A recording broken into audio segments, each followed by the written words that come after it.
prvi knjigi je to kot Medicina skozi čas, javno zdravstvo in farmacija.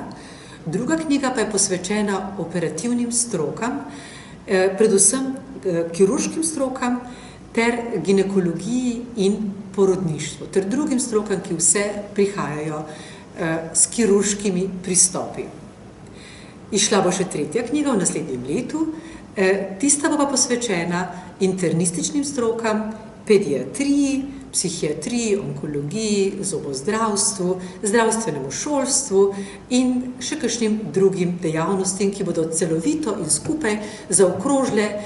celostni projekt pravzaprav enciklopedičnega prikaza razvoja zgodovine zdravstva in medicine na Slovenskem. Sem profesionalna zgodovinarka medicine, zdravnica, specializirana za to področje, profesorica na medicinski fakulteti in vodja Inštituta za zgodovino medicine Medicinske fakultete Univerze v Ljubljani. Moje poslanstvo je, da ohranjam razvoj naše stroke, da skrbim za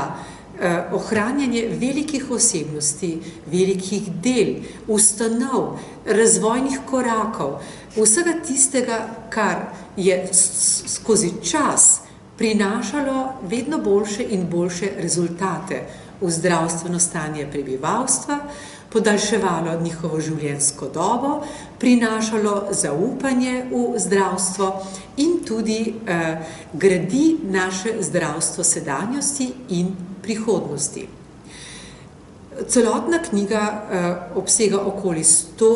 poglavij, ki so vsa pisana na enoten način, ki so logično sestavljena iz kratkega pregleda razvoja v svetu, potem na Slovenskem, potem v Ljubljani in z osrednjimi poudarki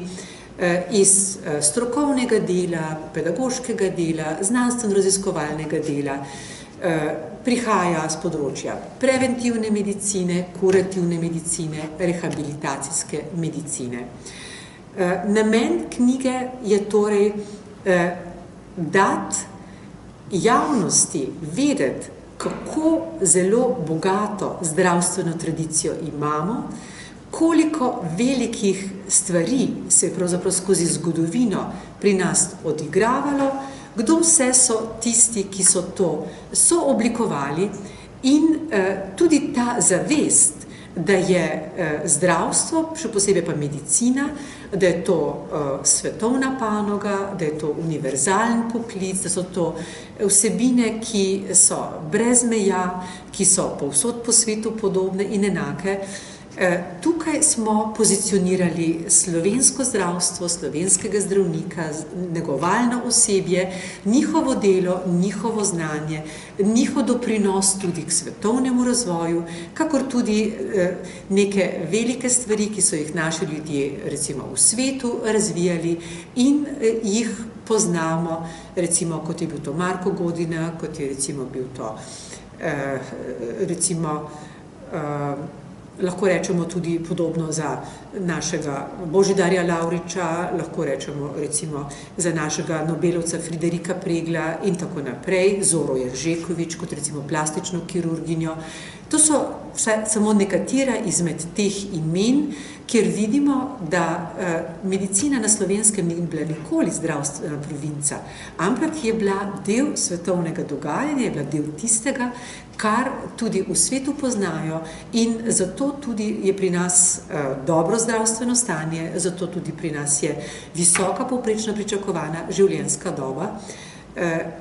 in zadovoljstvo marsikoga. Hkrati pa bi rada povedala, da je zdravstvo skozi čas pri nas nenehno pravzaprav se ukvarjalo s problemi, se ukvarjalo s pomanjkanjem osebja, opreme, prostorov in da veliko vsega tega so reševali z improvizacijo, s predanim delom, s požrtvovalnostjo, z gorevanjem v duhu hipokratične zaveze, da pač morajo vse narediti za svojega bolnika, kar pa nekako dan danes prihaja do točke, ko zaradi velikega pomanjkanja zdravstvenega osebja in neurejenosti zdravstvenega sistema je nujno potrebno razrešiti, da ne bo kakovost našega zdravstva čez čas drugačna, kot jo tukaj z velikim ponosom popisujemo in o njej govorimo v superlativih.